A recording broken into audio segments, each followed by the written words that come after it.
September 15, 2008. Wall Street arrives at work and realizes something impossible just happened. One of the biggest investment banks in America is dead. Lehman Brothers, a company that survived wars, depressions, and financial panics for 158 years, collapses overnight. $600 billion erased. Traders frozen. Phones ringing non-stop. News anchors trying not to panic live on television. But the real horror wasn't just one bank failing. It was the realization that nobody actually knew how deep the damage went. Suddenly the global financial system looked less like a fortress and more like a house built on gasoline. Retirement accounts started bleeding. Companies stopped hiring. Banks stopped trusting each other. Americans woke up checking savings accounts the same way people check hospital monitors. And here's the terrifying part. The disaster didn't begin in 2008. It began years earlier with a simple idea so seductive it infected an entire country. Why rent when you can own? That sentence helped create the biggest financial explosion since the Great Depression. And today many believe the exact same mindset is quietly returning again. Back in the early 2000s, America became addicted to easy money. After the dot-com crash and 9/11, the economy looked shaky, so the Federal Reserve slashed interest rates hard. Borrowing money suddenly became ridiculously cheap. Credit cards flowed everywhere. Car loans exploded. But nothing captured America's imagination like housing. Buying a home wasn't just financial anymore. It became emotional. It meant success, stability, status, suburban perfection. Everywhere you looked, people were getting rich through real estate. Your cousin bought a house and sold it 6 months later for double. Your barber owned 3 condos. Your Uber driver talked about investment properties between traffic lights. America stopped treating houses like homes and started treating them like ATM machines. And banks loved every second of it because every new mortgage meant more fees, more commissions, more profit. Soon lenders stopped caring whether borrowers could actually repay anything.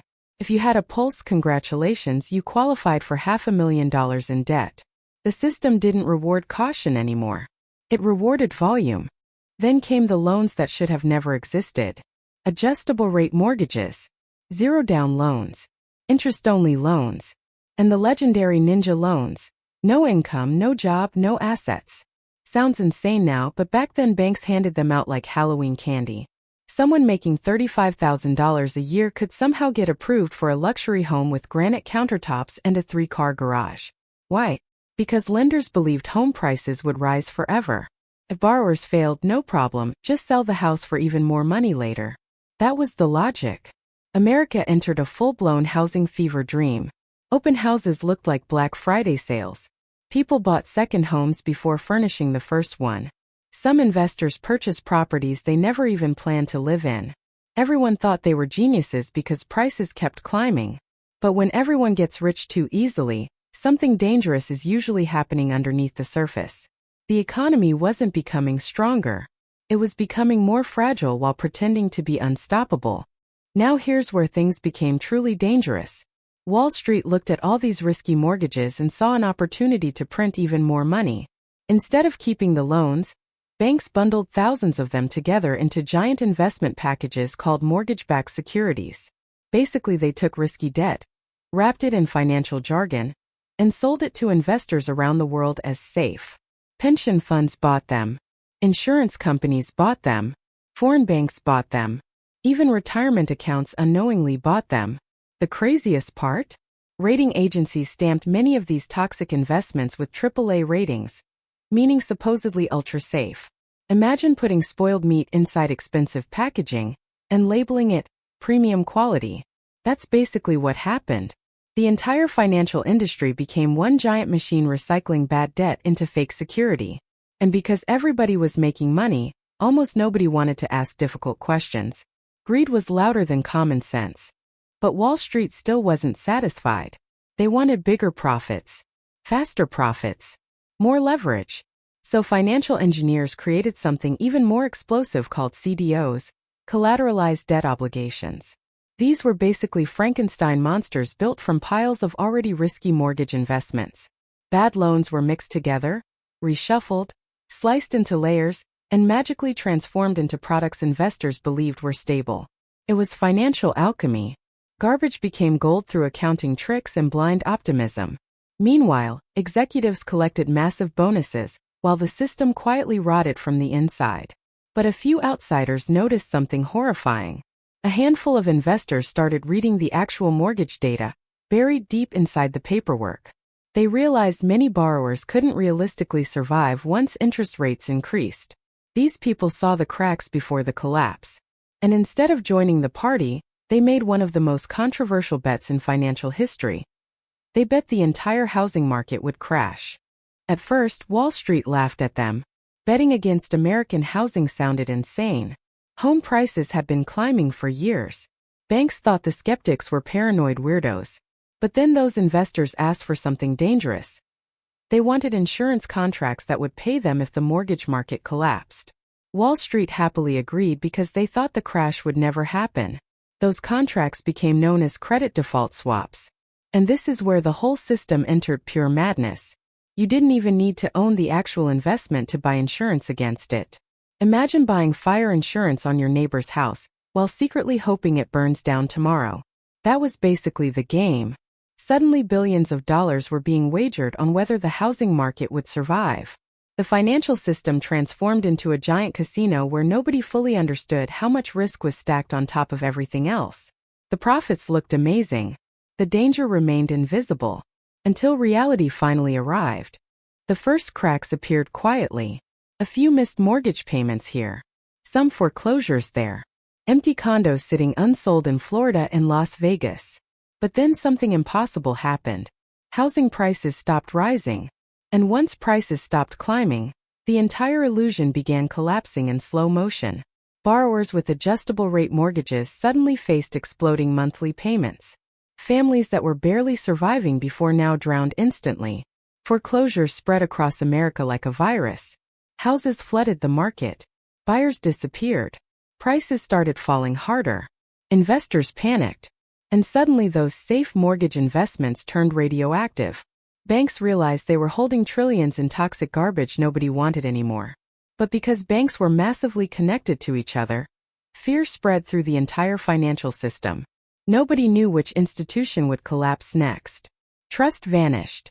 And when trust disappears in banking, panic takes over everything. Then came September 2008, the moment fear officially detonated. Lehman Brothers collapsed, and Wall Street entered survival mode. Traders described the atmosphere like watching the financial world suffer a heart attack in real time. Banks stopped lending money. Credit markets froze solid. Businesses couldn't borrow cash to make payroll. Companies started firing workers by the thousands. Stock markets crashed globally. Retirement accounts evaporated. Americans watched years of savings disappear in weeks. The crisis spread beyond Wall Street and infected everyday life. Restaurants emptied. Construction stopped. Families lost homes. Parents skipped meals so their kids could eat. By late 2008, the economy looked like it was falling off a cliff.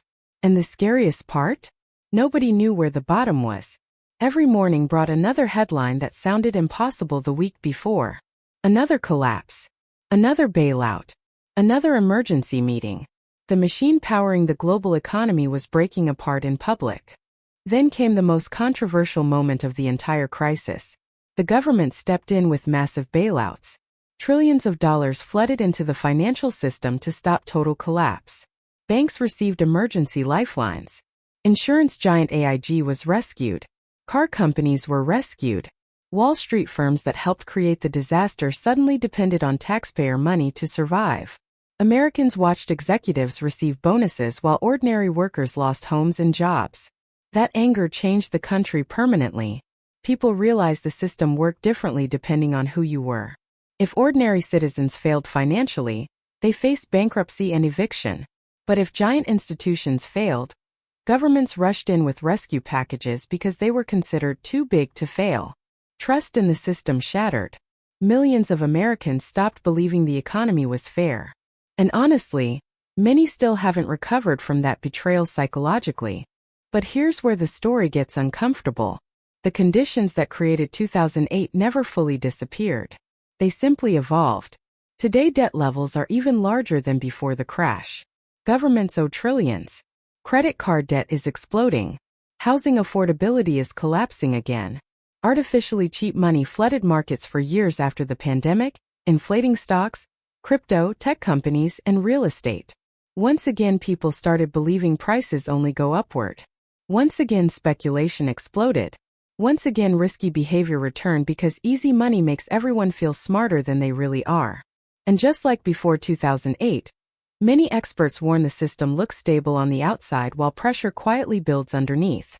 The next collapse may not begin with housing. It could start with commercial real estate, government debt, AI job disruption, banking instability, or something nobody expects yet. That's how financial crises work. They look harmless until suddenly they aren't. And that may be the most terrifying lesson of all. Financial disasters rarely arrive screaming. They arrive smiling.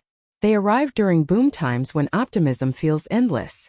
They arrive when people stop asking hard questions because making money feels too easy. The 2008 crash wasn't caused by one evil banker or one bad decision. It was caused by greed, blind confidence, cheap debt, weak regulation, and millions of people believing the good times would last forever. History shows humans repeat this cycle constantly because every generation thinks it discovered a new era, where old rules no longer apply. But eventually reality catches up. It always does. And somewhere tonight, inside a boardroom filled with expensive suits and glowing screens, another risky financial bet is probably being made right now. The only question is whether the next crack has already started, and whether we'll recognize it before the whole system shakes again.